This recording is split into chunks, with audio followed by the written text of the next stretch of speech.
Now brothers, the nature of the contract. What did we say magic was? A contract between the sahir, the magician, and one or more of the shayateen. Let's look at this contract now. Let's examine what is this contract about. In reality, ikhwani, this contract is usually written down. The contract is usually written down in the form of what?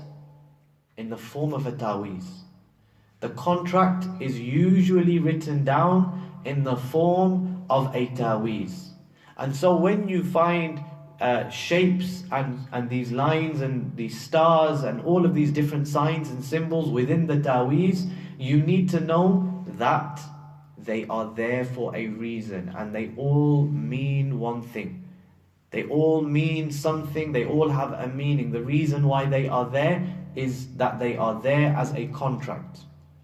And what you need to know is that this contract, as I said, involves numbers, it involves symbols, it involves letters, it may involve names, and it may involve certain titles as well. And look, brothers, you will see that sometimes the magician, in order to fool me and you, he will write an ayah from the Quran, and in between the ayah of the Quran you will find the name of Iblis. So if somebody wasn't well versed, he would read it and he would say, yeah, this is Qul huwallahu ahad. But then he doesn't know that in between there they've inserted the name of Iblis, the name of Fir'aun, the name of Haman, all these other different things. All these other different things. And it also, you find that there may be knots as well. Why does Allah say, وَمِن شَرِّ النَّفَّاثَاتِ فِي الْعُقَدِ? Because when you find a taweez, you will find that there are knots on the taweez, like this. There are knots on the taweez, and Allah says in Surah Al-Falaq that I'm seeking refuge with Allah from the evil of the one she blows in the knots. She blows on the knots.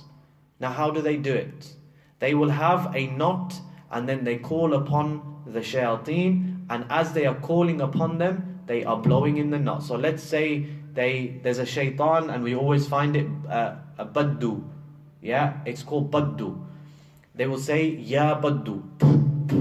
And as they are blowing, they tighten the knot. Okay? As they are blowing, they tighten that knot, and khalas.